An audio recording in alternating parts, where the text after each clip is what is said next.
professores de Química, professores de Física, Ciências, Biologia, ou seja, os professores de Ciência da Natureza, as professoras da Educação Especial, os coordenadores e todos que nos assistem. Estamos aqui para mais uma TPC da área de Ciência da Natureza e Educação Especial novamente. E hoje a gente vai ter a presença de uma querida professora da rede, pertencente à nossa diretoria de ensino, Campinas Oeste, que vai fazer um relato das experiências que ela teve com a educação especial ao longo do seu trabalho desenvolvido nas unidades escolares.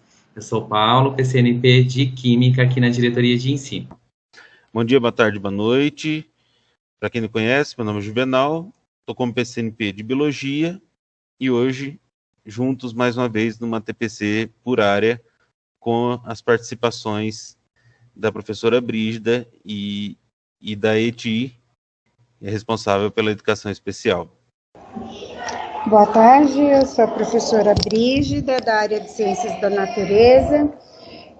Atualmente atuo no PEI, mas eu estou desde 96, né? Esse ano foram 25 anos de magistério, passei por várias escolas e fui convidada, obrigada pelo Paulinho, a Márcia, o Juvenal, para falar um pouquinho, né, desses 25 anos e falar o que foi trabalhar com a educação especial e o preenchimento do anexo 3. Então, muito obrigada. Olá, professores. Mais uma vez um prazer estar participando com vocês, junto com a equipe de Ciências da Natureza e Educação Especial. Agradecer os meus companheiros, né, pela oportunidade de estar aqui vindo falar novamente e meu agradecimento muito maior na presença aí da Brígida, que veio compartilhar com a gente uma experiência com os alunos público-alvo da educação especial que deu certo, né? A inclusão é possível, é nisso que a gente acredita e a Brígida veio aqui compartilhar com a gente essa boa prática dela. Eu sou a professora Márcia, estou como PCNP na Diretoria de Ensino Campinas Oeste de Ciências, estou aqui com os meus colegas PCNPs Paulinho, Juvenal e Edi também, e um prazer enorme em receber a nossa colega aqui de área, a professora Brígida, tanto colega de área, de profissão, como amiga também, né, Brígida, há tantos anos aí que nós nos conhecemos, dia aí trabalhando com a educação. Acreditamos na educação, por isso que estamos juntos há tantos anos, em benefício à aprendizagem mesmo dos nossos alunos. Todos eles têm direito à educação, não é verdade? Enquanto o Paulinho faz aí o compartilhamento da tela aí para a gente poder ter a pauta do dia que vai ser trabalhado, trazendo lá, só relembrando para poder fazer a contextualização com vocês. Nós tivemos ali um diálogo muito gostoso com a Edilane sobre o anexo 3, sobre quando preencher esse anexo 3, né, o público-alvo que é atendido da educação especial dentro da Secretaria Estadual de Educação, o compromisso nosso com a equidade para a educação, para a aprendizagem de todos os nossos alunos que nós atendemos. Falamos dentro do anexo 3 a necessidade dessa adaptação curricular. E hoje o que a gente vai fazer? Dar continuidade a esse assunto que nós começamos há 15 dias, né? Então, a gente continua aí falando sobre a educação especial e esse processo de ensino-aprendizagem dentro da área de ciências da natureza, a avaliação, né, com o olhar nosso enquanto professor, para a gente poder avaliar esses alunos, esses estudantes que são atendidos dentro da educação especial, experiências vivenciadas, por isso que quisemos trazer a Brígida aqui para ela trazer experiências que aconteceram, nada de algo que a gente analisa e propõe realmente o que foi proposto para esse aluno, qual que foi a expectativa enquanto professora daquele aluno da educação especial que a Brígida propôs para esse aluno de aprendizagem, do que ele conseguiria dentro da deficiência dele, ele fosse atingir, e também sugestões aí que possam subsidiar os nossos colegas, professores, e como disse muito bem o Paulinho na última ATPC, acalentar um pouquinho o coração, porque a gente sabe que não é fácil, que não é uma coisa que a gente, às vezes, tem uma expectativa muito grande e acaba não atingindo essa expectativa. Mas até que ponto nós atingimos? Houve um progresso, né? Se houve, maravilha, é isso que a gente pretende mesmo dentro da área da educação. E aí vem o nosso diálogo aí com a nossa professora, com a nossa colega Brígida, aí sobre as experiências que ela vivenciou aí durante esses anos aí de magistério, atendendo os estudantes do público-alvo da educação especial. Tem alguns exemplos e anexos que a gente vai começar a abordar, trabalhar um pouquinho com ela vai mostrando, vivenciando o que foi durante esse processo dela como professora desses estudantes. Se quiser já colocar para a gente poder ir já continuando, Paulinho, pode colocar o anexo 3 aí para a gente poder ir conversando com a Brígida. Antes da palavra anexo 3, que você já fica com aquele medo, né? E lembrando que naquela época ainda não era PEI, onde eu estava, era uma escola regular, e não tinha assim tantos documentos. E era mais um documento, era um documento novo, e surgiu, não só da minha parte, mas acho que de todos os professores na época, uma dúvida muito grande e que entra a pergunta que você fez. Como eu vou avaliar? Como eu vou escolher uma atividade diferenciada para esse meu aluno? Então, assim, às vezes nós discutíamos em ATPC, né, o coordenador passava para a gente, porque aí já tinha um laudo, para você fazer o anexo 3, o aluno precisa ser laudado. E nem sempre os pais levam o laudo, porque às vezes os próprios pais não aceitam que o seu filho precisa de uma atenção especial. Então, assim, para você preencher o anexo 3, ele tem que ter levado o laudo na escola. Então, no início, quando surgiu para a gente essa palavra, era complicado, nós não sabíamos direito como que isso era feito, como que era desenvolvido essa atividade diferenciada, porque, afinal de contas, uma sala com 40, 45 alunos, como que você vai conseguir desenvolver uma atividade com um aluno e os demais? Como que, né? E eu confesso que nem sempre nós conseguimos isso.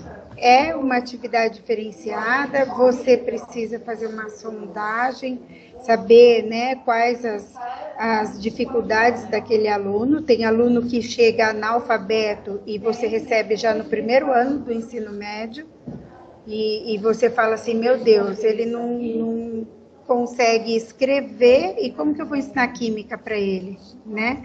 Como que eu vou... Então, às vezes, você não tem uma expectativa tão alta, mas consegue atingir por meio, talvez, de um desenho, de uma música, de uma atividade diferenciada, mas já é um progresso, que aparentemente não foi um progresso tão grande, mas no que diz respeito ao seu aluno, aquele aluno ali que você está com ele no dia a dia, já foi um progresso e você já fica feliz. Então, na verdade, né, alguns pontos a serem observados, né, Brígida? Aí a gente vai conversando e a gente vai vendo. Então, a gente precisa saber, e essa resposta muitas vezes vem pelo professor coordenador, qual o tipo de deficiência que esse menino, essa menina, ela chega até nós, não é verdade?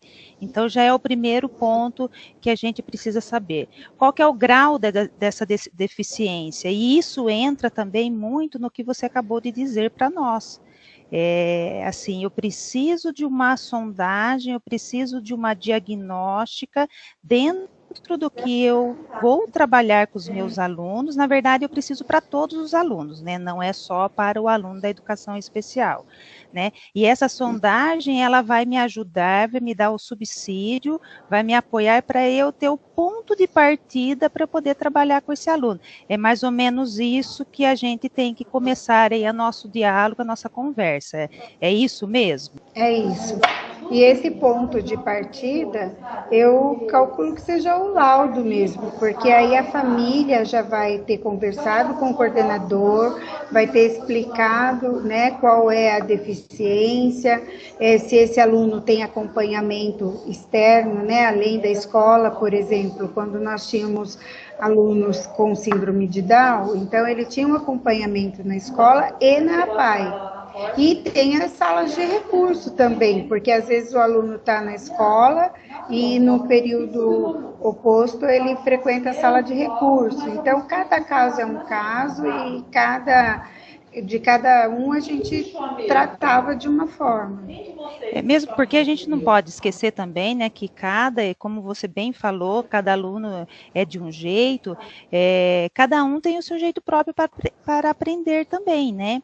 Às vezes o aluno, ele chega até mim, ele não tem o laudo, mas assim, o professor também não seria uma adaptação curricular, mas uma adequação e até uma flexibilização do currículo, se for necessário para o aluno ter o progresso, ter aí, assim, um processo na aprendizagem positivo, a gente, como professor, a gente vai trabalhando, porque isso é o dia a dia nosso, né? Não adianta a gente querer, não tem uma classe, uma sala homogênea, que é todo mundo bonitinho, todo mundo sentadinho, todo mundo no mesmo nível, todo mundo acompanhando do jeito que a gente, na nossa cabeça, a gente acha que é o certo. Mas é o certo? É assim mesmo que funciona? A sociedade é assim, né? Então, são questionamentos que a gente precisa ter em nós, enquanto profissionais também, né? Quando a gente entra na nossa sala de aula ali, vão ter os 30, vão ter os 35, às vezes 40, né? A gente vai, cada um é de um jeitinho, né? Eu não tenho ali 40, 30 juvenais sentadinhos, na verdade. Eu vou ter uma Márcia, né? Eu vou ter um Paulinho, eu vou ter o Juvenal, eu vou ter Brígida, e assim sucessivamente. Cada um é um ser, né? Cada um é um nominho, não é um número ali dentro apenas, não é verdade? É verdade. E mesmo é o que você falou, cada um tem um jeitinho de aprender, e o difícil, eu acho que para nós professores, eu acho que até mesmo por termos, principalmente nós da área de ciências exatas, tirando a matemática, que tem um número maior de aulas, mas química, biologia, física, com 2 aulas, é muito complicado para a gente conseguir detectar. Então, leva um tempo para a gente ver qual é o nosso aluno que precisa mais, de que forma que a gente vai abordar, né? Então, eu percebo assim que para a gente elaborar essas atividades é muito complexo. Por isso, até que nem sempre a gente consegue acertar.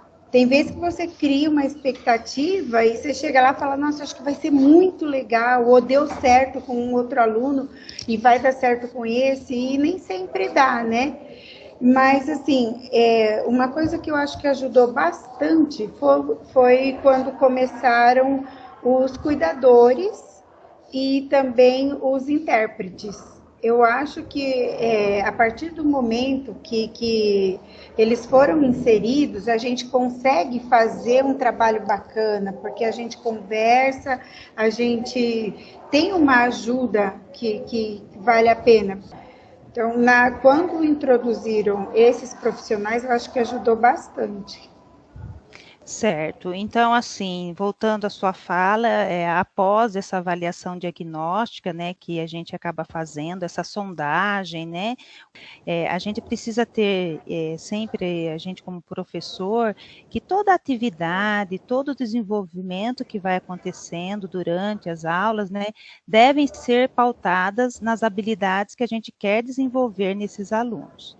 E é importante frisar também, para deixar bem claro também, que o currículo é o mesmo, né? E eu não vou criar, eu não vou usar um currículo diferente. A única coisa assim que a gente pode fazer, né, que dá dentro da possibilidade enquanto professores, enquanto aí responsáveis pela aprendizagem, pela educação desses jovens, dessas crianças e desses jovens, né, é realmente assim, que momento que eu faço a adequação, em que momento que eu vou fazer a flexibilização e que momento que eu vou fazer a adaptação.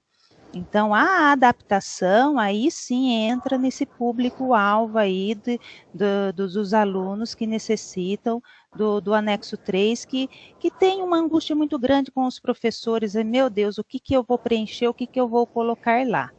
Né? Então, eu considerando o currículo, agora o currículo do Paulista, mas nós temos também o currículo do Estado de São Paulo, que é o antigo Capa Preta, porque a gente está atendendo as segundas séries e as terceiras séries ainda, né?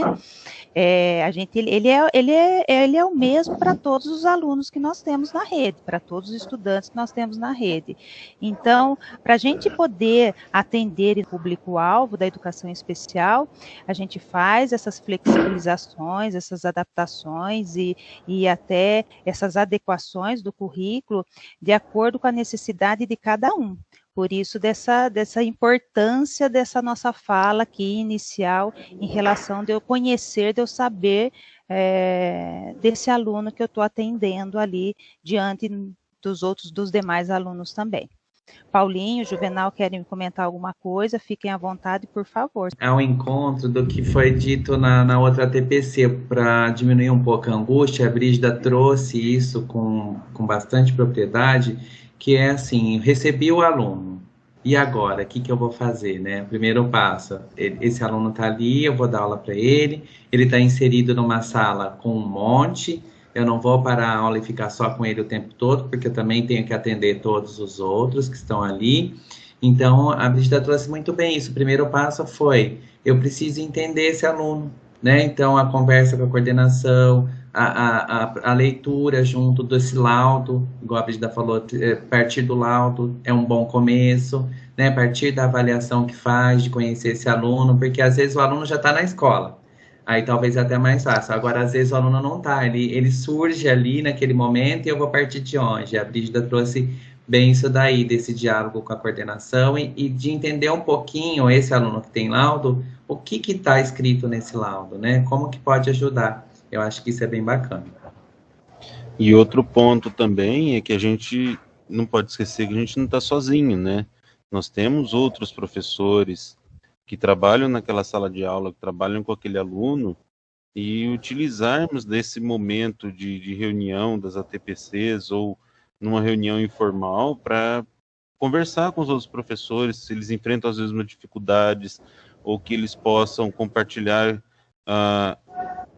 algum sucesso que teve com aquele aluno, alguma estratégia que foi bem sucedida, e formar uma equipe, sim, para atender esse aluno, principalmente a gente que tem poucas aulas por semana, como a Brígida disse, se utilizar da experiência e do tempo de outros professores que estão mais tempo com esse aluno na sala de aula. Então, às vezes é um tabu para a gente conversar com outro professor, o pessoal acha que nós vamos demonstrar uma fraqueza, eu perguntar para o outro. Não é, gente, a gente é mais forte unido mesmo. Então, não tem vergonha de perguntar para o outro qual foi o ponto forte do trabalho dele, quais foram os sucessos e quais as estratégias utilizadas, porque isso vai contribuir para o seu trabalho e vai contribuir para o trabalho do grupo. Né? O grupo trabalhando junto, o sucesso é muito maior, ainda mais na educação especial. Pensando nisso, que a Brígida falou, então, Brígida estava lá, não estava na PEI quando atuou, né, Brígida? Você estava em 2 escolas regulares, inclusive uma escola noturna. Aí você recebeu esses alunos, conversou com a coordenação, olhou o laudo, e aí o que você pensou para propor as atividades, ou o seu contato com o anexo 3 para você pensar, como que foi isso para você? Você já conhecia o anexo? Você já tinha preenchido esse anexo alguma vez, em alguma outra situação? Conta um pouquinho para a gente como é que foi isso. Você já sabia quem eram os alunos, quais séries eles estavam? Você tinha, inclusive, período noturno, sala numerosa, que a gente sabe que você estava em escolas que as salas não eram pouca coisa, né? E como que foi esse processo, para você contar um pouquinho para a gente? Então, sempre na TPC, no início do ano, já passa para a gente a lista, né, na sala, quais são os alunos laudados. A partir dessa lista, aí eu acho que todos também, a gente ia pesquisar alguma atividade que dava para você, nem sempre dá para você encaixar totalmente o conteúdo.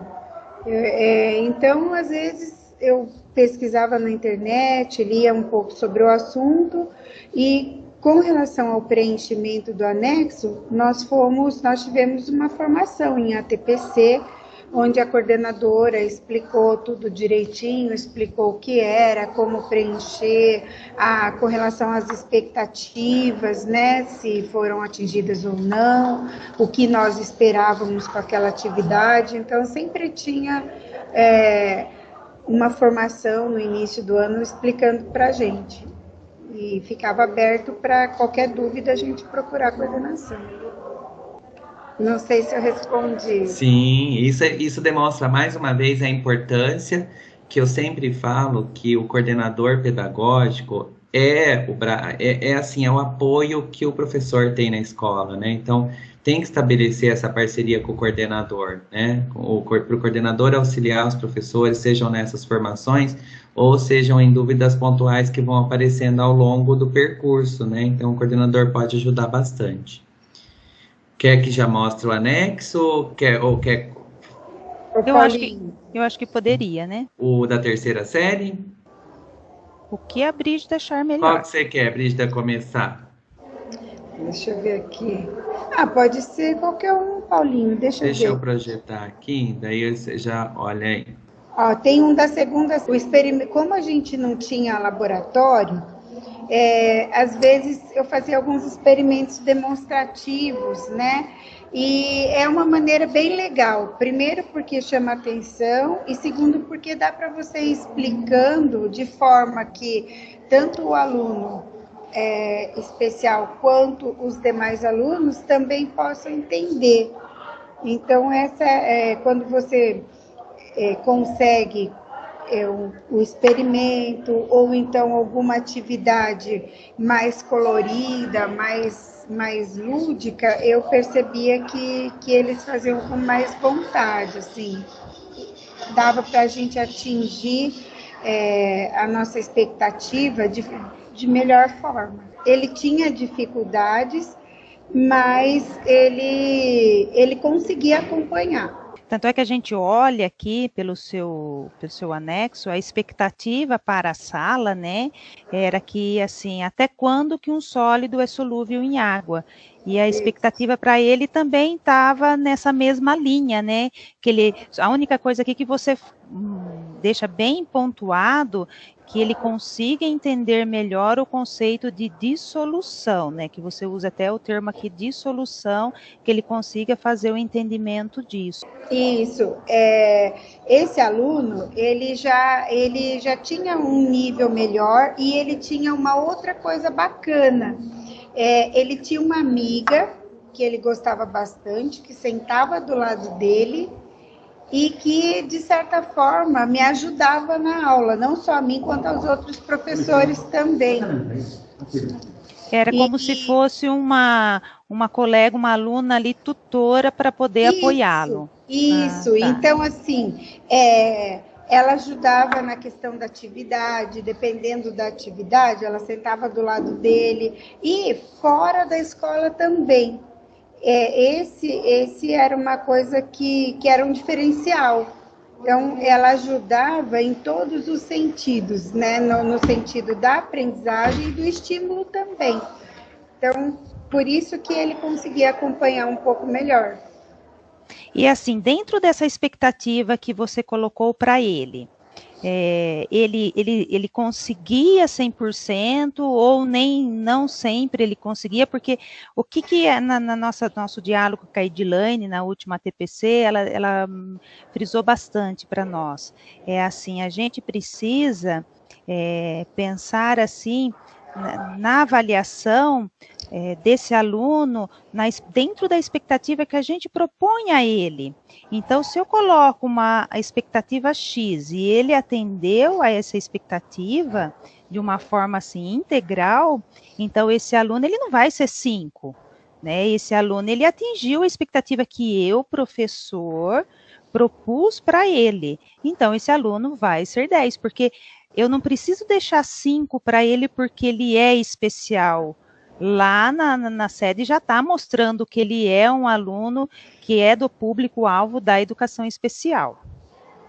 Essa é uma coisa muito interessante que você disse, Marcinha, porque é isso mesmo.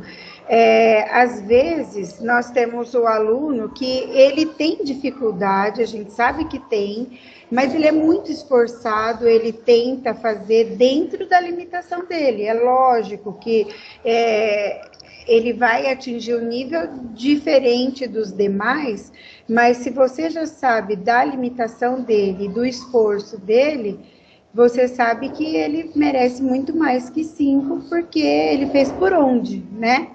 E tem também os alunos que, assim, eu não sei se é a dificuldade que faz com que eles desanimem, ou se realmente eles ficam desanimados mesmo, e que realmente ele está ali naqueles 5, e alguns que já chegaram a ficar com nota vermelha também, porque não faz tudo que você propõe, nem tenta, né? Aí a nota, a expectativa, nem sempre você atinge mesmo, nem sempre a gente consegue. E é importante você trazer isso, porque a Edi, ela falou muito isso para conosco, né, Juvenal e Paulinho, que se você tem a expectativa dentro do seu conhecimento com esse aluno, dentro do estudo que você tem, de todo o conhecimento que o professor tem, e você sabe que ele pode atingir alguma coisa dessa expectativa que você está propondo para ele e ele não conseguiu, então ele não é um aluno 5. Então, se ele não atingiu nada, se você estava propondo, você tem que fazer a avaliação dentro do que você está propondo e da expectativa para ele mesmo. O que você espera dele, né? Parece que a gente fica repetindo sempre a mesma coisa, mas é isso mesmo. A gente precisa ter a coerência aí de fazer a avaliação conforme você se planejou e vendo o andamento dessa criança durante o processo aí de aprendizagem dele, né? Deixa eu só dar até um exemplo aí da minha vivência. Eu tive um aluno autista que ele não necessitava do anexo 3, porque ele acompanhava, assim, a sala, às vezes ele ia até melhor que os demais alunos. Mas, assim, em algumas coisas a gente tinha que se adequar devido ao espectro que ele tinha, né, de ser autista ali. E uma das comunicações que a gente tinha com a família, com a mãe, né, principalmente, porque ele tinha, assim, um apego muito grande com a mãe dele, a gente tinha um caderninho como se fosse um diário de bordo. A gente tinha, não, ele é que tinha. Então, quando a gente ia trabalhar algo diferenciado, ou se a gente fosse passar alguma atividade, trabalhar, pedir alguma pesquisa, algum trabalho dentro do que a gente estava trabalhando com eles em sala de aula, alguém precisava pegar aquele caderninho, às vezes ele mesmo pegava, mas assim a gente percebia já, a gente como professor em sala de aula se acaba acostumando com o jeito dos alunos, não é verdade? Pegava, enquanto professor, nós professores já sabíamos, ele sempre, todo ano era na mesma sala de aula, a gente, enquanto escola, a gente já sabia que a gente não mudava a sala de aula, ficava na mesma sala, porque ele já ia direto para aquela sala de aula. Não adianta você querer mudar, porque é difícil para o autista essa mudança, né? E a gente pegava e anotava o que a gente pedia, a data que a gente estava pedindo, ou um colega dele que era também, e não era um fixo, né?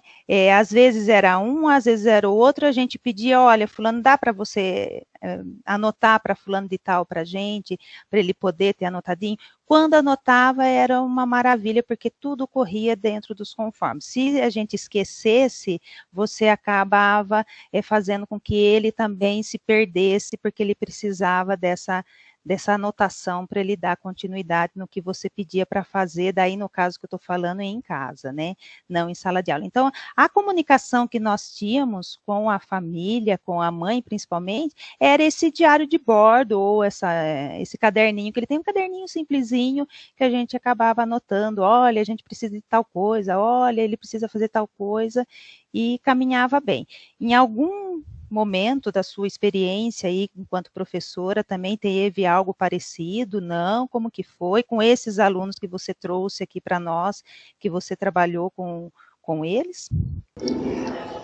Enquanto você falava, eu estava aqui pensando, quando a gente tem uma interação com a família, o trabalho fica bem mais fácil, porque aí é o que você falou do feedback, você conhece o aluno na escola, mas aí se você tem o responsável que vai falando para você, não, ele acompanha, ele vai na sala de recurso, o professor falou isso, tem que trabalhar mais isso, aí você também vai trocando experiência, eu acho que o sucesso é maior quando a gente tem. Agora, quando você não consegue, tem muitos alunos até da educação especial, que você quase não tem contato com o responsável dele, você não sabe se ele está tomando alguma medicação. Por exemplo, tem os alunos que dormem bastante na sala de aula, nós temos os alunos que são mais agressivos, né? Depende muito do grau de dificuldade e qual tipo de dificuldade ele apresenta. Então, se a gente tem a colaboração do responsável, eu não digo os pais, porque nem sempre, né, nossos alunos são os pais que cuidam, às vezes os avós, os tios, né? Se a gente tem essa interação, eu acho que é mais fácil de atingir essa expectativa. O legal que eu estava olhando, eu vou projetar de novo aqui, Brígida, do seu anexo, para a gente conversar dele aqui. Que fica claro que você falou, olha, nem sempre dá para fazer para todas as semanas do mês, isso também é uma angústia do professor, atividade só para ele, né? Por exemplo, aqui, ó, nessas 2 primeiras semanas, você propôs a mesma para todos os alunos, porque você em algum momento viu que ele tinha condições de acompanhar aquelas semanas. Já nessas 2 aqui, e aí é legal essa coisa que você falou de conhecer, para os alunos regulares, né, ditos ali regulares, você colocou que você queria que eles entendessem o conceito de concentração, que compreendesse as unidades ali de medidas que expressam concentração, e ainda utilizá-las adequadamente, e ainda realizar cálculos envolvendo unidades. E aí você conhecendo esse aluno, né, depois de todo aquele contato inicial que você comentou, a conversa com o coordenador, né, o seu dia a dia com esse aluno, né, para essas 2 semanas, você, para ele, quer que ele compreenda o conceito de concentração ali, né, o que é concentração, mas no sentido de o quanto eu estou colocando ali, que quantidade de um soluto eu estou colocando numa solução. Então, o que a gente tem que pensar é que é muito simples, só o tanto que você está colocando mais é mais concentrado, você está colocando mesmo naquele mesmo volume, é menos concentrado. Às vezes, isso é muito até. Às vezes, essa expectativa aqui para esse aluno é uma coisa imensa para ele na vida dele. Então, talvez ele nunca vá conseguir realizar um cálculo envolvendo concentração. E aí você deixou realmente essa expectativa para ele, né? E aí você colocou que para todo mundo, para os alunos você fazer texto resumido, análise de dados, demonstração de experimento, resolução de exercício. E com ele, para ele, as estratégias que você acreditava que mais atingiriam o seu propósito da aula seria essa aula dialogada, essa conversa ali com esse aluno e a demonstração dos experimentos. Aí, depois, pensando aqui, que a gente estava olhando aqui o seu anexo 3, esse aluno que você propôs, ele conseguiu entender, na realidade, esse conceito de que põe um pouco mais, a expectativa que você tinha em relação a ele foi atingido ou não? Você pode contar um pouquinho para a gente? Foi sim. Porque enquanto os outros, então primeiro eu fazia aquela explanação para todos, né? Então fazia experimento, fazia explanação para todos, até chegar ao ponto de conseguir deixar os demais fazendo os exercícios. E aí eu conversava um pouco mais com ele, olha, o que você entendeu? Na verdade, então, o que para você é um soluto? O que a gente fez aqui? Então, a maneira de avaliá-lo era diferente, né? Eu não tinha aquela avaliação escrita, mas aí a partir do diálogo, de ir perguntando o que ele entendeu, né? Se ele achou interessante, se não achou, como que poderia ser a próxima aula. Aí, a partir daí, deu para perceber que talvez não com as palavras mais rebuscadas, mais técnicas, mas que o que eu esperava que ele conseguisse compreender, ele tinha compreendido, sim. Ou seja, não foi nenhuma avaliação escrita, você foi Não. conversando, foi perguntando, foi no diálogo mesmo, foi uma avaliação ali contínua, durante a aula, você observando as respostas que ele ia dando ao que você perguntava. Se você talvez chegasse ali com uma prova pronta... Não ia dar certo. Não ia dar certo, você não ia atingir nada a sua expectativa mesmo, né? Porque tem muitos alunos que eles não conseguem, não tem uma escrita muito boa, mas às vezes uma leitura de imagem, ele consegue compreender melhor se você fala, se você demonstra. Então, talvez a dificuldade dele é na escrita, mas não significa que ele não tenha entendido. E assim, Brígida, dentro da sua experiência, você como professora de química, ou às vezes matemática do fundamental e até mesmo ciências, né, no fundamental, você já recebeu algum aluno que não conseguia montar nenhuma pequena frase, não conseguia nem, às vezes, a dificuldade até de uma palavra? Já, no primeiro ano do médio, tive uma aluna assim, e aí... entra o que o Juvenal falou, às vezes um professor comenta com o outro, né? Porque ali, durante a aula, ela está prestando atenção, né? Você está chegando, foi o que o Paulinho falou também, né? Eu tinha acabado de chegar na escola, primeiro ano, então eu não a conhecia no fundamental e também não conhecia a escola. Aí, eu olhava... E ela está prestando atenção. E uma professora falou, vocês perceberam que ela não consegue juntar as letras, formar uma palavra? E a partir daí que a gente começou a desenvolver um trabalho diferente. Era palavrinha cruzada, era associação, né? Utilizava algumas figuras da química, mas com nomes mais simples, para ela começar a juntar. Então, começou um trabalho de alfabetização. E aí, eu acho que nesse sentido, as escolas que têm tudo, né, por exemplo, se é uma escola que tem o ensino médio, você está lá, e também tem os anos iniciais em algum outro período, quem pode ajudar bastante também nesse sentido é o coordenador dos anos iniciais, né, nesse diálogo com o coordenador ali, com o seu coordenador e com vocês, às vezes uma troca de ATPC, olha, essa semana a gente detectou que nós temos não só alunos da educação especial, mas a gente tem alunos que não são da educação especial, mas que estão com um grande problema de alfabetização, eles não estão alfabetizados por completo, alguns até conhecem algumas letras, às vezes alguns são silábicos, com valor ou sem, mas a gente precisava fazer um trabalho voltado para isso, né? Às vezes um coordenador ali junto dos anos iniciais ajuda, ou até procurar ajuda também de uma outra escola vizinha. Às vezes tem muito disso, né? A escola é uma vizinha da outra, uma só de anos iniciais, e a demanda toda vai para a escola seguinte.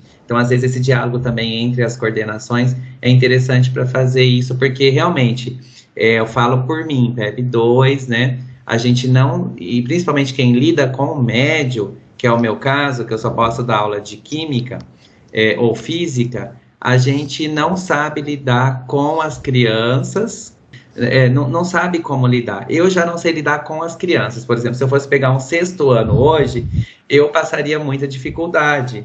Eu acho que esse diálogo seria interessante. Mesmo porque para direcionar o trabalho, né, Paulinho? Direcionar e apoiar mesmo, né, a gente enquanto professor dos anos finais e professor do ensino médio, né? O olhar, o conhecimento dos profissionais dos anos iniciais, e nós temos muito que aprender com eles também, né? Para a gente poder, não é verdade, Brígida? Que a gente alcance o objetivo, né, que a gente pretende para esses alunos aí que a gente acaba recebendo, não é verdade? O Paulinho fala de sexto ano, eu não sei se... Eu gosto, é cansativo, não vou dizer que não, mas o aluno do sexto ano, uma vez eu li um artigo do professor Leopoldo Demes, da UFRJ, onde ele fala que o que mais se aproxima do cientista é a criança, porque a criança não tem medo de errar e ela tem muita vontade de aprender. Então, no sexto ano, eles ainda estão assim, eles às vezes são dispersos, né? Mas cabe ao professor encontrar uma atividade que ajude a não dispersar, mas eles não têm medo de perguntar, de querer saber, né? Isso eu acho legal, eu gosto. Já esse aluno, apesar de estar na terceira série do ensino médio, ele também tinha uma dificuldade muito grande de leitura e escrita. Então, a gente precisava ter mais rodas de conversa, mais aula expositiva, dialogada, para tentar fazer com que ele compreendesse um pouco melhor. Então, muitas vezes... Conforme eu disse da aluna lá da primeira série do médio, né, que nós precisamos trabalhar a alfabetização, o aluno chega lá na terceira série e nem sempre conseguiu se fazer com que ele lesse e escrevesse corretamente. Então, uma maneira de trabalhar mas com o diálogo mesmo, né? A gente vai falando de interpretação de texto, mas essa interpretação, às vezes, a gente faz a leitura compartilhada, a gente vai perguntando o que ele não entendeu. Então, a expectativa, a estratégia, às vezes, tem que ser um pouco diferenciada, apesar de parecer aqui, ó, leitura, interpretação de texto, mas pode ver que para ele não tem resolução de exercício. Então, era mais dialogado, era mais...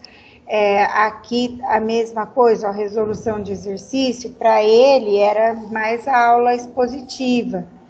Então, porque ele não conseguia desenvolver a escrita para resolver o exercício inteiro. Certo. E aqui na segunda semana que você propõe aqui, e a expectativa para a sala é que compreenda o ar atmosférico como parte da biosfera e como fonte de materiais úteis ao ser humano, para ele você já colocou que ele conseguisse compreender, né, que o ar, né, esse ar atmosférico, ele era composto por mais de uma substância, uma mistura. Ele conseguiu atingir essa expectativa sua, diante da conversa, do diálogo, o que você conseguiu aí diante do diálogo com ele? Sim, porque aí se começa a puxar, né? Fala, lembra, nós temos misturas, aí nós temos substância pura, lembra quando é uma substância só, quando eu tenho mais de uma? Ah, mas eu não consigo enxergar nenhuma nem mais de uma, professora, às vezes eles perguntam, né? Porque se vê o ar... Não, mas é porque é um gás, é incolor, mas você, né, quando venta, você sente na sua pele, você sabe que alguma coisa está tocando ali, né? E aí a gente vai conversando e aí ele consegue entender, quando se fala, não, o oxigênio, olha, o nitrogênio, e aí ele... A partir disso, ele não vai ter a mesma noção que você queria que os demais tivessem, mas consegue chegar com ele nessa expectativa. A gente sempre coloca uma expectativa bem menor, porque... Porque na verdade a expectativa dentro dele, né? Dentro dele não, dentro do conhecimento dele, né? Melhor dizendo. Das limitações dele e das possibilidades que ele pode chegar, né, no que ele pode atingir. Legal aqui, Marcinho, ó, que eu já estou aqui com o mouse para passar em cima, essa semana aqui de 17 a 21, olha que legal. E às vezes, por isso que essa conversa é boa com alguém que aplicou, porque é uma coisa a gente fala enquanto enquanto, né, coisas que a gente lê, estuda, enfim. Outra coisa é alguém que aplicou isso e que está ali na sala e que teve o contato com esse aluno. Aqui você tinha colocado, ó, revisão sobre temperaturas de fusão e de ebulição. Então, em algum momento, os alunos ali da sala já tinham tido isso com você, então eles já sabiam que era uma temperatura de fusão e de ebulição, você estava retomando. E o que você espera desse é só que ele compreenda que a mudança de estado físico, né? Então, que ele enxergue que algo que talvez estava sólido passou a ser líquido, o líquido passou a ser gasoso, e talvez isso já é muito para ele, né? E talvez seja isso que importe para a vida dele, né? Ao invés de saber o que é uma temperatura de fusão, o que é uma temperatura de ebulição, isso vai fazer diferença na vida desse aluno, será? Né? Ou ele precisa entender que existe a transformação dos estados físicos, né? Das substâncias. E aí, com essa aula aqui, você propôs alguma atividade para fazer para mostrar para o aluno essa diferença de estado físico? Só através de leitura de imagem mesmo, né? E da leitura de texto e o diálogo mesmo, né? A discussão desses textos. Mas que com esse a água dá para fazer, né? Mais tranquilo. Desculpa, Marcinha. Mas não, imagina. Mas ele conseguia, por exemplo, identificar nas imagens, né, Brígida, assim, a fusão, ou usando o termo deles, que o gelo está derretendo, por exemplo. Isso, ele conseguia... Isso que eu ia falar, que geralmente, né, a gente usa essas imagens da água, você pode ver que a maior parte dos livros didáticos, né, porque eu imagino que por ser uma substância do dia a dia e que ele consegue perceber essas três mudanças, né, então é mais fácil para a gente explicar, porque aí você fala, olha, quando você tira lá do congelador, aí você já percebe que já a temperatura está diferente. E aí o que acontece já de cara? Começa a derreter. Então, esse derreter a gente chama também de fusão. E aí, e quando vai fazer o café, se a gente esquecer, fica lá e a água some. Não, na verdade ela não sumiu. Ela só mudou de estado físico. Você viu que ela era líquida e de repente ela sumiu porque ela está no ar, né? E aí eu acho que eles conseguem. Você vai explicando e dá para... E você acha, assim, Brígida, que ele, apesar da dificuldade dele, né, na competência leitora e escritora, tudo, mas no diálogo, da conversa, das aulas expositivas que você foi realizando com ele, tudo, ele conseguia entender ali que o gelo estava derretendo, que era uma mudança ali. Às vezes ele nem sabe dizer que é uma mudança de estado físico, mas que está ocorrendo uma mudança, que está ocorrendo uma transformação. E ele conseguia também entender que tanto o gelo, como o que está derretendo, o que está molhando a mesa ali, é a mesma substância, é tudo água? Nesse caso, sim, Marcinha. Nessa aula eu consegui atingir. Teve algumas aulas que às vezes apresentam conceitos mais complexos, se a gente dizer, não, ele vai sempre entender, nem sempre. Mas nesse caso, que era uma substância do dia a dia, uma substância que ele tinha contato, que ele sabia como acontecia, sim, ele consegue contextualizar legal, ele consegue visualizar legal. Algumas aulas a gente sai meio frustrada, nem sempre você vai conseguir, né? Mas nesse caso, sim. É que, assim, assuntos, né, que você consegue trazer para o dia a dia, que você faz a contextualização do que ele vivencia, isso auxilia, isso ajuda eles na compreensão. E não vai, isso eu falo para todos os alunos, não só para o público-alvo, né? Então, vamos falar um pouquinho desse aluno agora. Aqui nós estamos vendo, assim, um mês que, principalmente na escola regular, é um mês mais puxado, mais corrido. Nós temos que lembrar que temos 2 feriados, um no início e outro no meio do mês, né? Exatamente no início da segunda quinzena. Então, temos ponto facultativo, temos os 2 feriados, então é um mês onde tem as avaliações finais, então por isso até que, conforme a Marcinha falou, é um anexo mais enxuto. E as atividades também são um pouco diferenciadas. Aqui na primeira semana, eu propus, né, uma cruzadinha química, mas a estratégia para o aluno com deficiência intelectual, a gente colocou o quê? Uma atividade, era uma cruzadinha também, mas era uma cruzadinha envolvendo mais desenho, porque ele tem mais facilidade com leitura de imagem.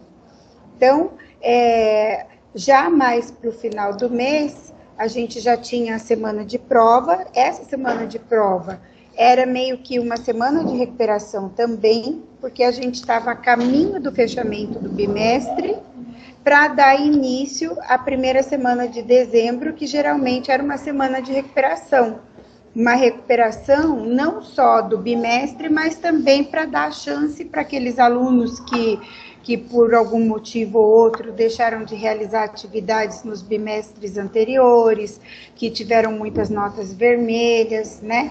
Então, esse é um mês que fica mais difícil de se trabalhar com esse aluno, porque você tem que pensar naqueles que ficaram para trás e você tem também que pensar nesse seu aluno que está aqui.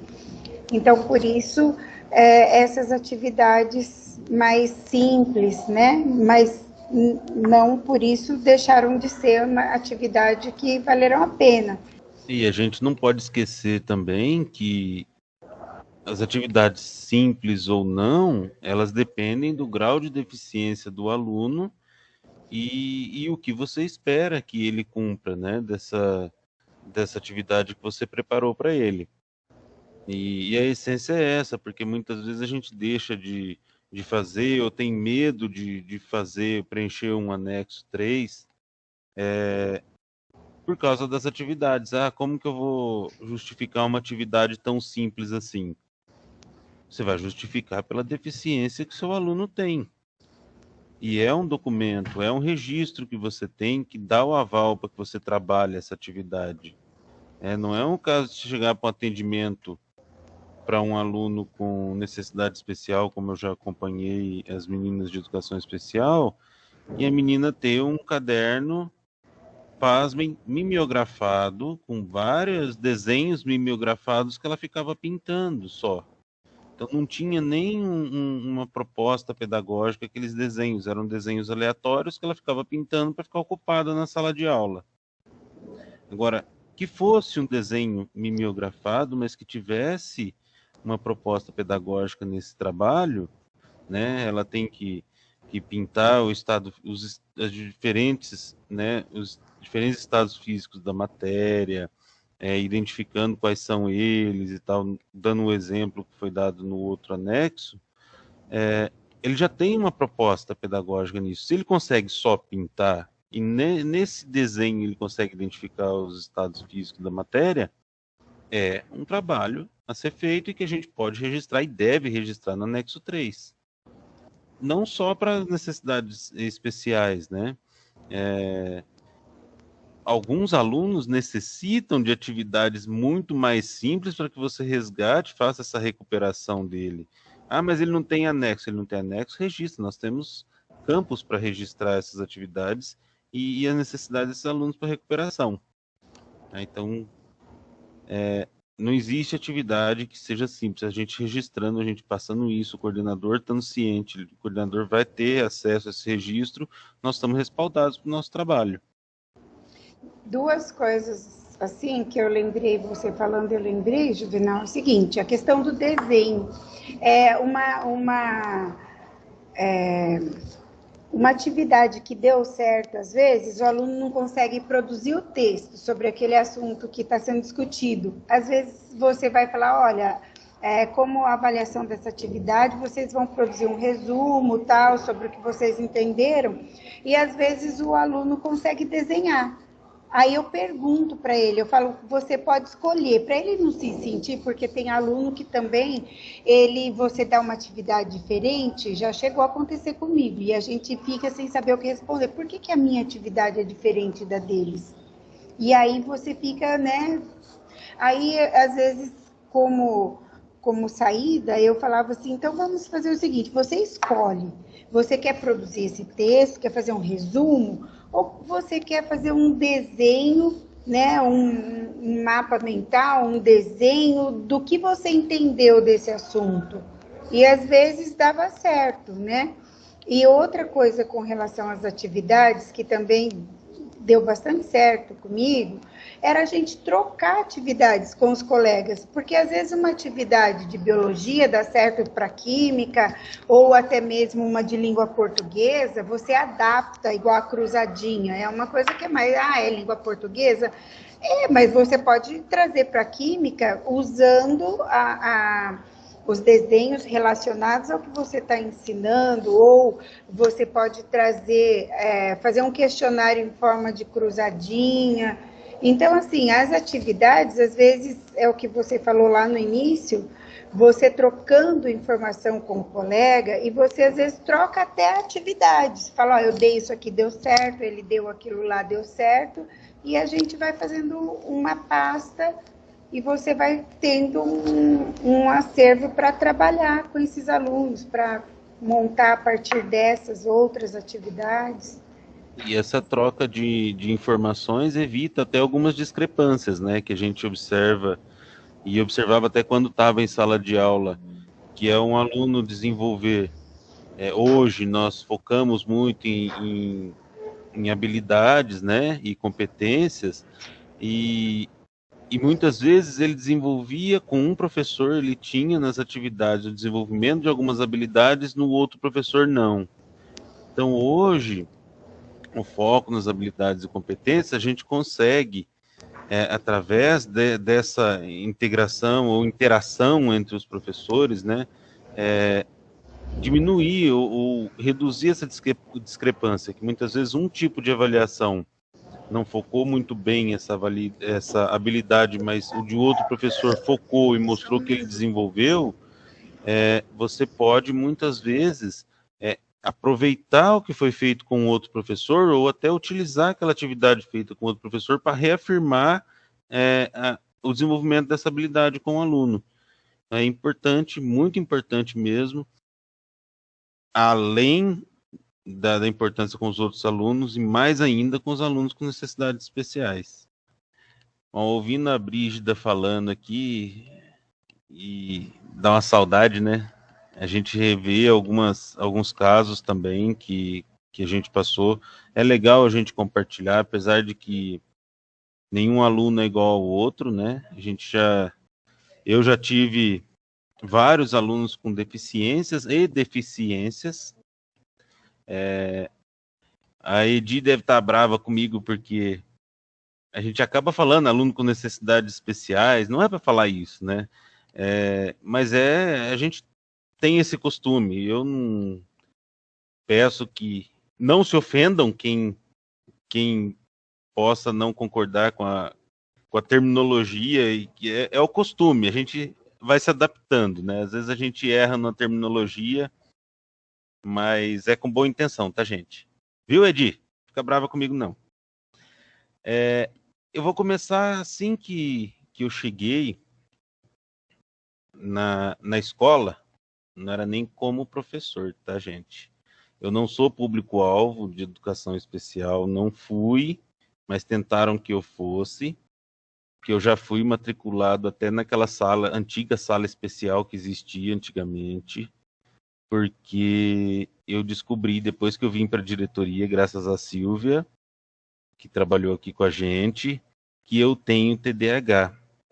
Então, o pessoal já conhece a história, até que eles brincam, eu tenho 45 juvenal, falei aqui numa hora que não deve ir ao ar, que até hoje eu não tive um aluno como eu fui, né? Só para resumir a história, para não ficar muito longa, se eu não tivesse um atendimento, vários atendimentos especializados, né, com pessoas que respeitavam as minhas limitações ou falta de limitação, eu não estaria aqui hoje, entendeu? Se continuasse aquela discriminação, não vou dar atenção para ele porque ele não consegue ficar quieto, porque ele não copia, porque ele não presta atenção, eu não conseguiria estar onde eu estou, né, fazendo o que eu gosto, que é lecionar. Então, eu não consigo ficar quieto, isso a gente não controla, até hoje a gente tenta controlar, a gente não cura do TDAH, mas o TDAH não é público da educação especial, mais uma vez. E eu falo direto da importância da gente trabalhar essa equidade, né, quando a gente tem um aluno que ele não é laudado, mas a gente percebe que ele tem alguma dificuldade, não é porque ele não é laudado que a gente não vai preparar uma atividade adaptada para ele. Uma atividade para que você possa, muitas vezes, estimulá-lo pelo acerto a continuar ou a se esforçar para que preste mais atenção. Seja ele com TDAH, seja ele com uma deficiência leve e não laudada, ou uma deficiência grave não laudada, que muitas vezes a gente tem na sala de aula, para não acontecer casos como um aluno que eu tive, e a gente vai, nós estamos falando aluno no singular para não identificá-los, né? Vou deixar bem claro aqui. Que você olhava as atividades, os cadernos dele, estava tudo completo. Mas você olhava de longe, estava completo. Tinha colegas que olhavam e falavam assim, não, ele faz tudo. Só que você tentava ler, não, a letra dele a gente não consegue entender. Ele não escrevia, gente. Ele desenhava o que ele achava, né? Pelo que ele via, ele tentava desenhar o que você desenhava na lousa. Se você ditasse algo a ele, ele fazia um rabisco sem nexo. Por quê? Ele foi tão cobrado depois de muito acompanhamento, a gente conseguiu contato com os pais e tal. Ele foi tão cobrado de fazer atividade que ele não desenvolveu a competência leitora e escritora. Ele, por si, ele percebeu que se ele desenhasse preenchendo os espaços como estava na lousa ou no livro, no caderno de questões, ninguém ia falar nada com ele, ele ia ganhar nota, ele ia ter atividade como feita.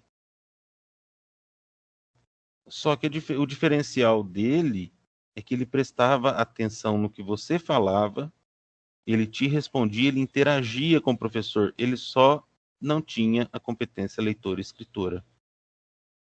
Então, a avaliação com ele era avaliação oral. A gente interagia com ele durante a aula, isso era uma antiga quinta série, e avaliava pela interação, né, as atividades orais na sala de aula, do dia a dia, né, e justificava no antigo, lá no campo 11, né, eu colocava lá no campo 11, justificava a atividade, até que fosse alfabetizado, Ele veio de outra escola, chegou, caiu de paraquedas no meio do ano, quer dizer, o ano em andamento, e a gente não conhecia.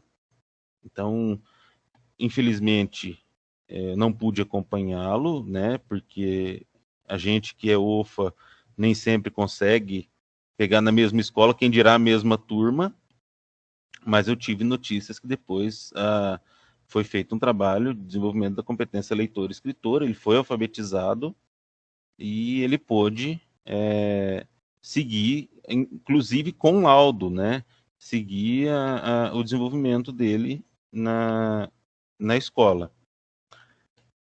E mais um dos outros casos que me marcou muito foi de uma aluna deficiente auditiva. Isso eu aprendi, viu, Edi? Ela não se declarava surda. Uma deficiente auditiva estava aprendendo a falar porque ela conseguiu um aparelho auditivo. Então, antes do aparelho, a audição dela era quase zero, ela não tinha aprendido a falar. E no início, eu dava aula de matemática, para essa aluna. A coordenadora chegou, passou quais eram as deficiências da aluna, e ela não tinha problema de aprendizagem. E essa aluna, a coordenadora chegou, passou as deficiências, a gente tinha um grupo que trocava informações, e a vantagem muito grande para mim, que era iniciante, era meu primeiro ano na sala de aula como professor, era que era necessário falar de frente para ela e articular desse jeito, articular muito bem, porque ela tinha leitura labial. Como ela não falava e ela não ouvia, ela tinha desenvolvido muito bem a leitura labial. E ela não tinha problema de aprendizagem. Ela só necessitava que a gente falasse num tom um pouco mais alto e articulasse melhor na hora de falar. Então, aquele professor, às vezes eu falo aquele professor que às vezes está fazendo um esquema na lousa e explicando, para ela não funcionaria. Então, a minha adaptação era, muitas vezes eu passava a atividade, me voltava para ela e os alunos entendiam, né? O mais interessante é que os colegas na sala de aula entendem mais do que a gente, né? As necessidades, porque convivem mais com os alunos ali, que a gente precisava falar direto, virado para ela. E muitas vezes, quando havia dúvida com algum aluno, eles me chamavam, eu ia até a carteira, e na hora de explicar, eu repetia lá na frente, virado para ela, qual era a dúvida, e passava a explicação para que ela também participasse dessa interação com os colegas. Outro caso, agora no ensino médio, um aluno era cego. Não tinha baixa visão, ele era cego e não tinha problema de aprendizagem. Ele tinha apenas a dificuldade oriunda da visão. E a adaptação, muitas vezes eu falava assim, gente, olha aqui. Ele tinha muito bom humor, ele me lembrava, professor, não estou vendo. A gente dava essa liberdade, aí eu falava, opa, desculpa, né? Muitas vezes ele perguntava, numa aula de microscopia, era complicado para ele entender as estruturas, e muitas vezes, por exemplo, na microscopia eu pegava na mão dele, porque a gente percebeu que ele tinha essa facilidade, eu pegava na mão dele com a caneta e eu desenhava a estrutura. Então, nesse movimento que eu fazia para desenhar a estrutura que os outros colegas observavam, ele já conseguia ter noção de como era essa estrutura.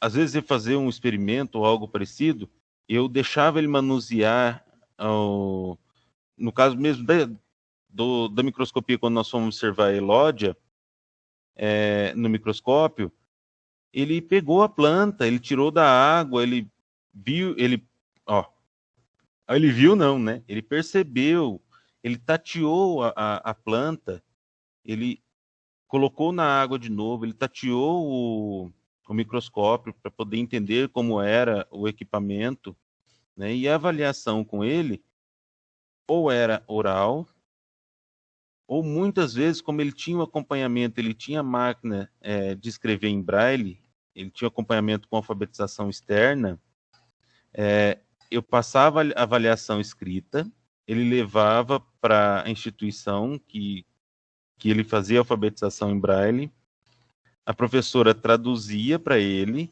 respondia em braille, ela transcrevia e trazia a avaliação escrita para mim. Então, a deficiência dele, devido ao acompanhamento que ele tinha, não impedia dele fazer uma avaliação escrita. Então, ele tinha avaliação escrita. Até pouco tempo ainda devo ter, algumas bagunças que a gente guarda das nossas atividades, eu devo ter a avaliação dele em braille, transcrita pela professora dele de Braille. Pensa assim, gente, não era escola particular, era a escola nossa de periferia, tá? Porque a gente muitas vezes acha, olha, para ter uma estrutura dessa, é uma escola bem localizada ou é uma escola particular. Não, era uma escola nossa da periferia. E quando nós dissemos, né, a Márcia disse da avaliação, da nota do aluno, a gente que passou por várias, eu passei por várias escolas como OFA, tem orientações e orientações. Muitas vezes vem a orientação de que o aluno com deficiência, se ele é laudado, você tem que pôr 5 e pronto. Então não há o estímulo para que o professor trabalhe uma atividade diferenciada com ele. Não há o estímulo. Nós também precisamos de ter estímulos, gente. Então você fala assim, ele vai ficar com 5 mesmo, eu vou me esforçar para fazer isso. Às vezes a gente, no inconsciente nosso, a gente não se esforça tanto, porque já vai ter que dar 5. Sabe aquela sensação de conquista? Poxa, eu consegui atingir a necessidade dele para que tenha uma equidade no nosso ensino ali, na aprendizagem na sala de aula. Aí o que acontece? Você fala, vai dar 5, já fica meio assim, né? E teve casos que eu me empenhei, vamos trabalhar, o aluno tinha deficiência intelectual, segunda série do médio, ele conseguia fazer a cadeia, completar a cadeia complementar do DNA primeiro do que muitos alunos que não tinham deficiência nenhuma. Só que ele não conseguia escrever. E eu registrava, sentava, muitas vezes quem fazia a correção, a adaptação que muitas vezes eu fazia, enquanto a sala fazia atividade, eu sentava do lado dele, eu solicitava que um aluno fosse até a lousa, ele ia me explicar, ia fazendo para mim o exercício na oralidade, e muitas vezes eu traduzia para que o aluno, porque ele falava do jeito dele, né? A gente não vai exigir que ele use todos os termos, mas ele mostrava que ele tinha entendido, eu traduzia para os termos biológicos e o aluno passava na lousa a correção. Então era um trabalho conjunto na sala de aula, e esse aluno ficou com 8 de média. E no conselho queriam fazer eu abaixar a nota dele. Não porque o aluno tem deficiência intelectual, ele não escreve, ele vai ficar com 5. Foi uma briga boa, mas eu mantive a nota 8 dele, porque eu tinha tudo documentado, eu tinha tudo registrado do trabalho que foi feito com ele. E mesmo com o anexo, o conselho queria baixar a nota para 5, porque deficiente está laudado, tem que ficar com 5. Não tem, gente, reforçando isso. O aluno tem laudo, ele pode ter 4, ele pode ter 3, ele pode ter 8, 9, ele pode ter 10. Nós conhecemos o nosso aluno, nós estabelecemos as metas, e muitas vezes, dependendo da deficiência dele, você consegue passar para ele a meta que ele tem que cumprir. E eles vão se esforçar.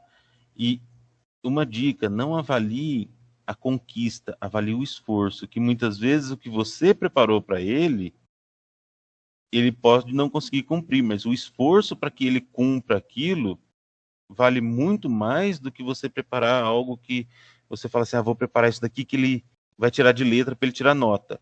Muitas vezes você lançar um desafio maior, você estimula mais ainda o seu aluno. Tá? Só tomem cuidado para que vocês avaliem mais o esforço do que a conquista. Tá? Então, são alguns exemplos que a gente passa na sala de aula, sendo aluno ou não, tá, gente? E citei o exemplo meu para que vocês entendam na necessidade de a gente estimular o aluno, entender quais são as necessidades deles. Eu era um aluno que tinha necessidade especial. Mandasse eu copiar uma lousa do que já estava no livro, eu não ia copiar nunca. Mandasse eu ficar quieto para prestar atenção num filme. Sei lá, aqueles filmes que contavam a história dos livros paradidáticos, eu não ia ficar quieto nunca. Não adianta você tentar impor uma régua, passar uma régua na sala de aula, tendo deficiência ou não, nossos alunos não são iguais, então a gente tem que fazer adaptações. Se eu tivesse continuado numa educação com aquela régua, eu nunca teria chegado à média, pelo menos, e estaria desestimulado para continuar. E o último caso, não sei se a gente tem tempo, esse caso eu não tive tempo de acompanhar mesmo, né? Que logo eu saí da sala de aula e logo essa aluna foi transferida, né? E eu não tive condições de acompanhar.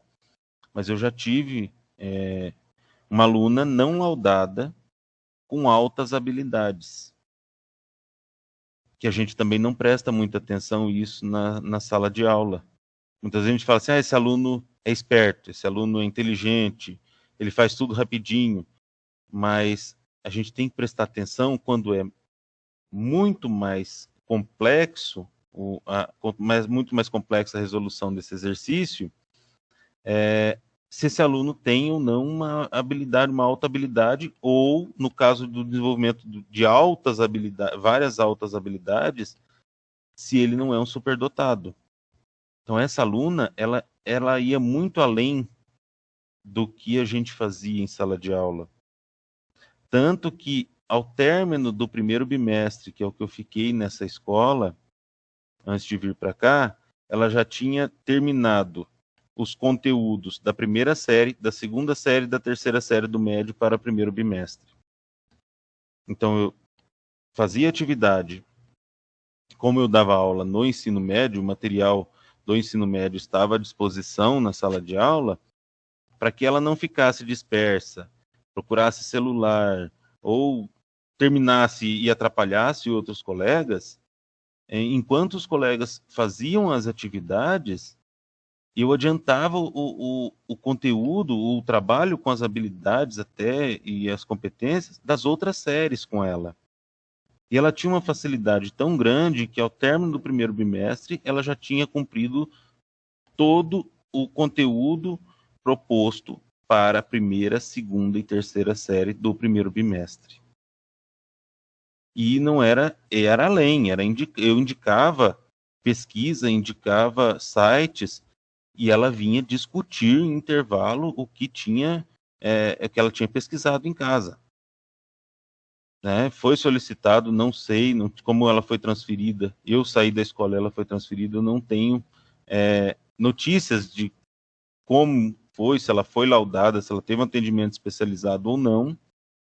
Mas a gente tem que atentar para esses alunos também, que muitas vezes a gente vê o aluno com necessidade especial é sempre que tem uma deficiência. Mas tem aquele aluno que ele tem uma alta habilidade ou uma superdotação e a gente acaba não estimulando essas habilidades e os alunos, o que eles teriam de potencial para desenvolver, eles se sentem desestimulados na sala de aula, porque o que você está trabalhando com os colegas, para ele é muito fácil, é muito rápido para que ele absorva ou que ele desenvolva aquela habilidade, aquela competência. Então a gente tem que ficar muito atento a isso também. Além de trabalhar aqueles que têm a dificuldade ou que têm uma deficiência, a gente tem que prestar atenção naqueles que necessitam ir além.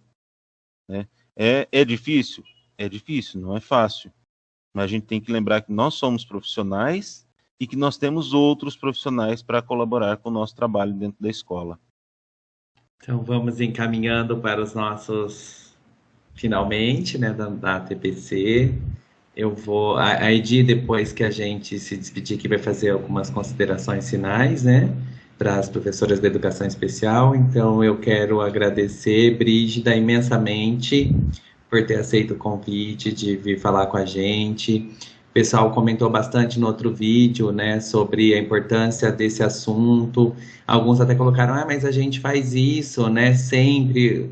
Por isso mesmo, vocês fazem sempre. E a gente quis trazer hoje uma pessoa que faz isso sempre na sala de aula, né? E eu queria colocar, assim, te agradecer imensamente mesmo por ter participado e comentar que se talvez a minha sobrinha, que é síndrome de Down, tivesse tido uma professora, tivesse tido a sorte de ter encontrado uma professora como você no caminho, a minha irmã não tivesse ter tirado ela da escola, né? Então eu acho que a primeira coisa que a gente tem que ser humano e pensar que ali existe um ser, né? E que algum dia isso pode bater na nossa porta, né? E isso a gente vê o amor que você tem pelo que você faz e pelos alunos que você tem. Muito obrigado, viu, Brígida, por ter aceito e por ter participado aqui com a gente. Eu que agradeço, Paulinho, agradeço Marcinha, Juvenal, e eu aprendi com vocês hoje, foi muito bom. Você sabe, né, da dificuldade que eu tenho de falar nas câmeras, em frente às câmeras, né, mas, assim, foi um aprendizado para mim. Eu que agradeço muito, agradeço as suas palavras e a da Marcinha, muito obrigada, e conte sempre comigo. Eu acho que, Brígida, nós é que aprendemos muito hoje também, viu? Então foi uma troca, na verdade. Tanta conversa boa, tantas ideias boas, né? E a gente, fazendo uma análise, né, a grosso modo, assim, como que a empatia, ela está muito presente nesse nosso diálogo, né, nos seus momentos de fala, nos momentos do Paulinho, do Juvenal, você se colocar no lugar do outro. Fala-se tanto dessas competências socioemocionais, e uma delas é a empatia, né? O simples fato aí, como o Juvenal relatou, essa sensibilidade dele perceber, né, que esse aluno ou essa aluna, né, vamos usar o termo aluno para a gente não nomear nada, de que ele não estava escrevendo, ele estava com vergonha e ele, né, ele fazia os desenhos que ele achava que era o correto para que os professores achassem que ele estava fazendo as atividades que estavam sendo propostas, né? Então, assim, olha como ele se escondia, né, o receio dele.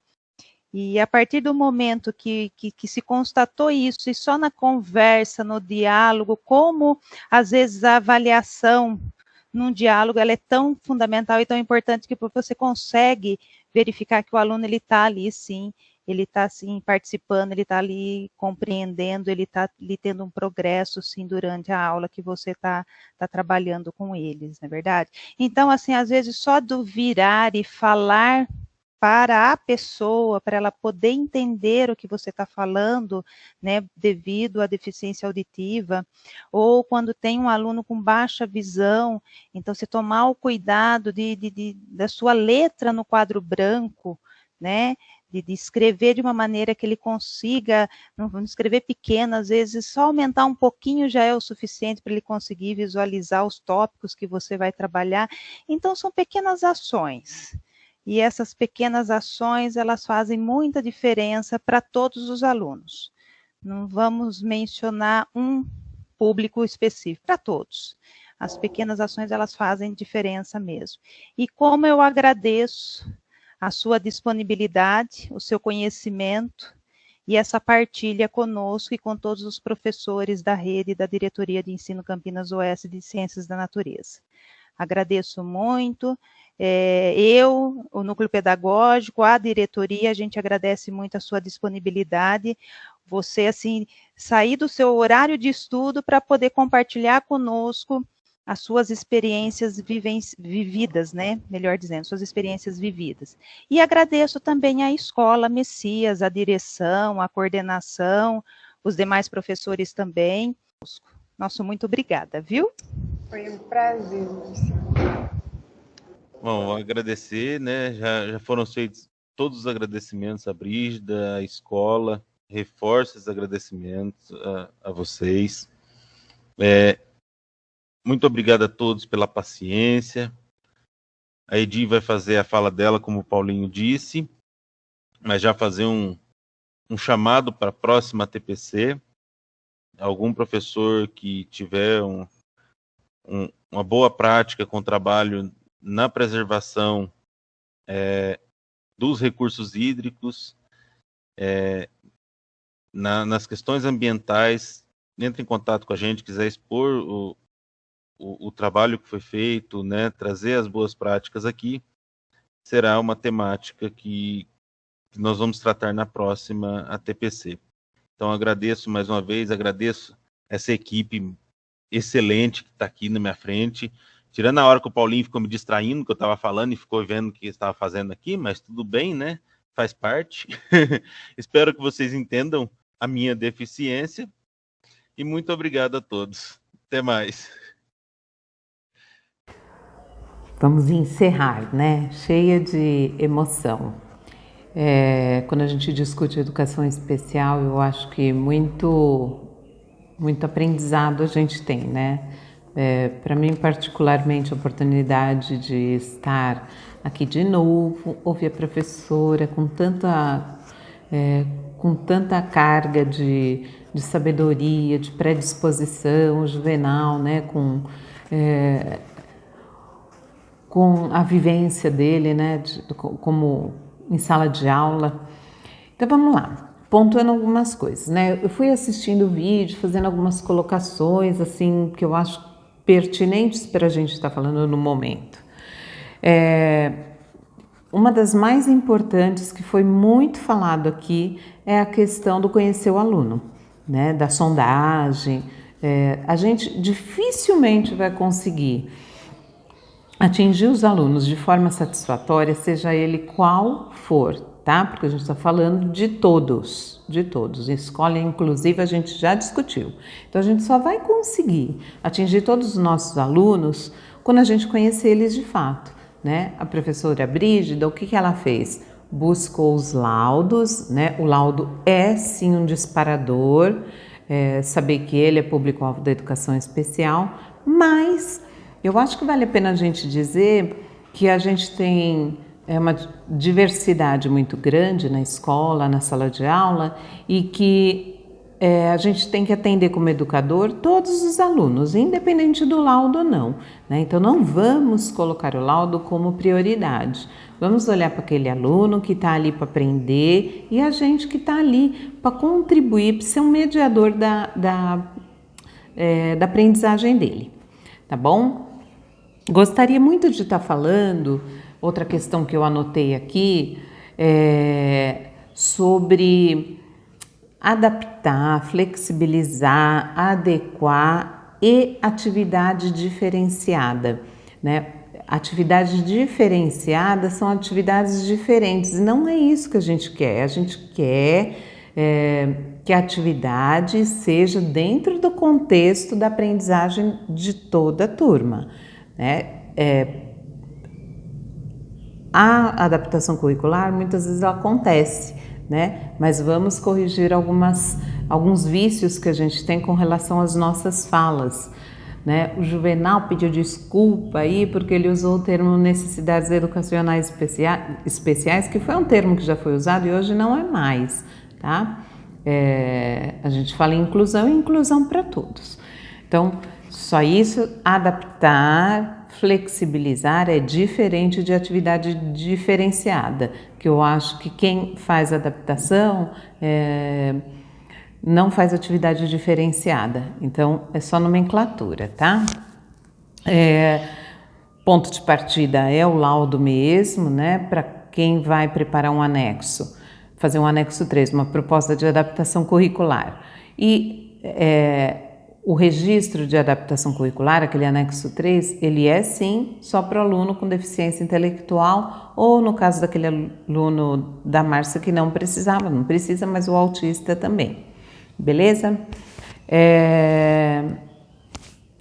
Para mim é uma grande surpresa de ouvir aí essa prática da Brígida, sobre os cuidadores. O intérprete de Libras eu sabia que fazia uma grande diferença na sala de aula, mas eu nunca pensei, quando eu vou avaliar um aluno, ver a necessidade de apoio dele para higiene, alimentação e locomoção, e às vezes eu vejo ele não precisa, mas eu acho que ele precisa de um apoio, ele precisa de uma referência, que é o cuidador, né? Então, o cuidador, eu nunca pensei que fizesse tanta diferença lá na sala de aula. Ele não entra na sala de aula, né? Ele dá apoios muito básicos para o aluno, mas que esse profissional faz a diferença aí na escola. Eu fiquei muito contente e muito surpresa também.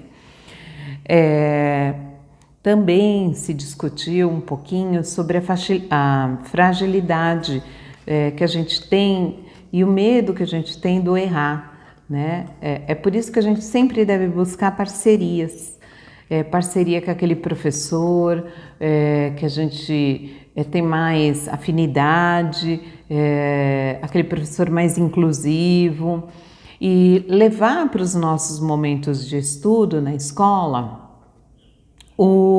a prática de discussão de casos, né? Quando a gente senta e discute casos, acho que a gente já conversou no outro TPC sobre isso. Quando a gente discute caso, o maior beneficiado é o aluno, porque a gente sai de lá com mais informação do aluno, o meu saber, mais o seu saber, mais o saber do outro, mas a gente junta tudo e a gente consegue construir de forma muito mais sólida, né? Então, eu acho que o nosso olhar inclusivo, ele tem que ser para o aluno, né? Outra coisa, anotação que eu fiz aqui, né, com relação à nota que a gente já tinha falado, que é imprescindível que seja dada uma nota justa para o aluno, né? E eu só consigo ser justa com a nota do meu aluno quando eu proponho alguma coisa, o aluno com deficiência, o aluno com dificuldade de aprendizagem. Quando eu proponho para ele, é indispensável que eu o avalie, que eu dê uma nota para ele, né? Eu tenho minhas expectativas, ele vai, em cima daquilo que eu propus para ele, me responder, e em cima dessa resposta eu consigo dar uma nota, né? Mensurar aquilo que ele avançou. E outra questão que eu vi muito em evidência, né? A questão da fragilidade, da dificuldade.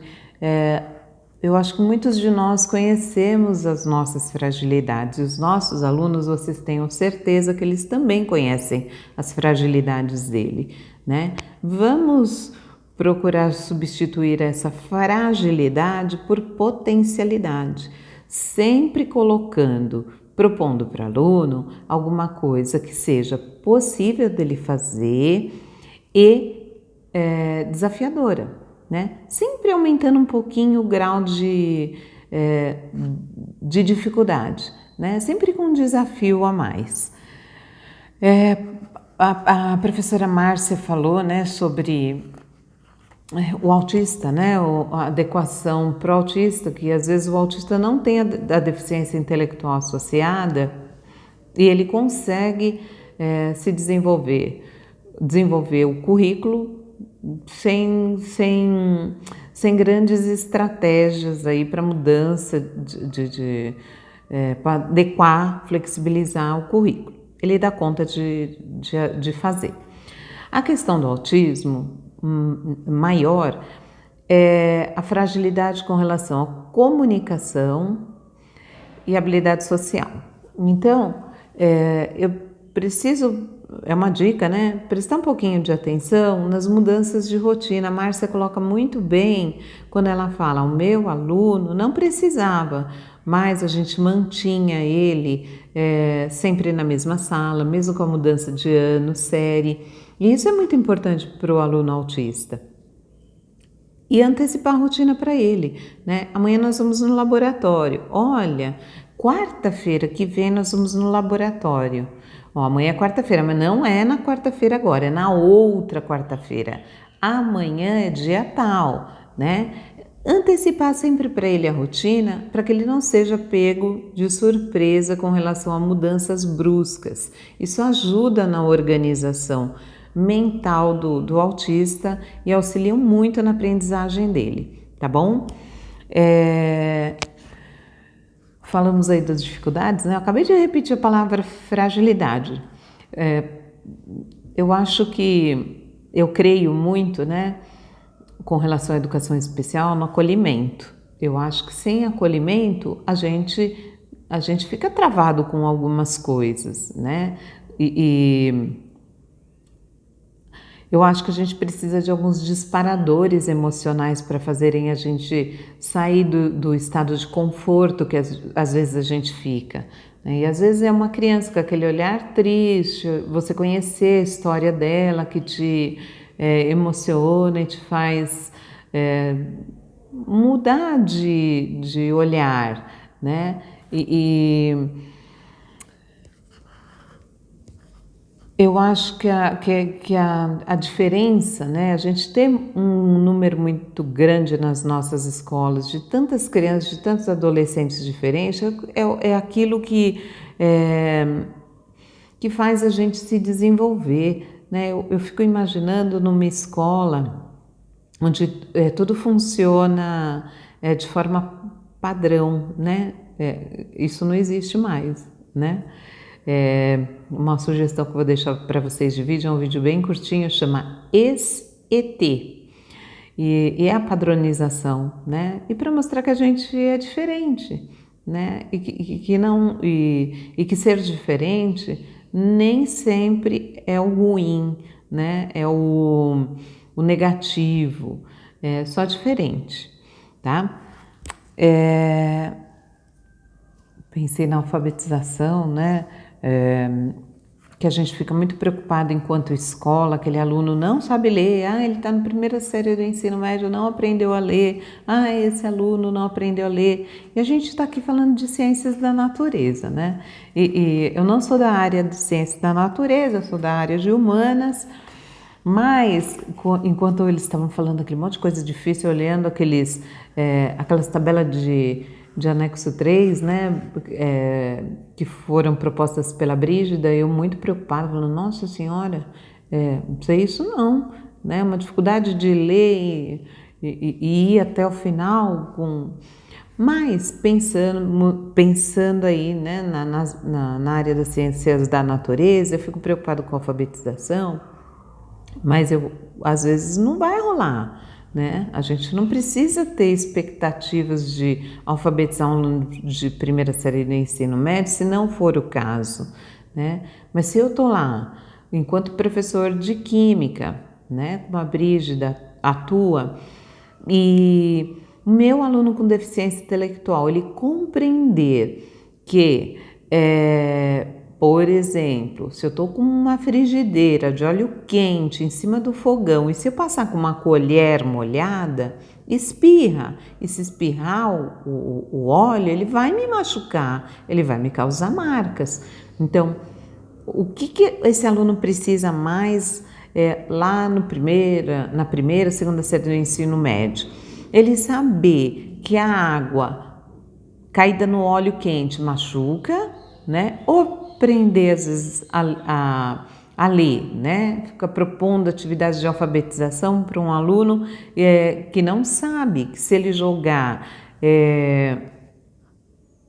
álcool num foco de fogo, né? Esse fogo vai aumentar, né?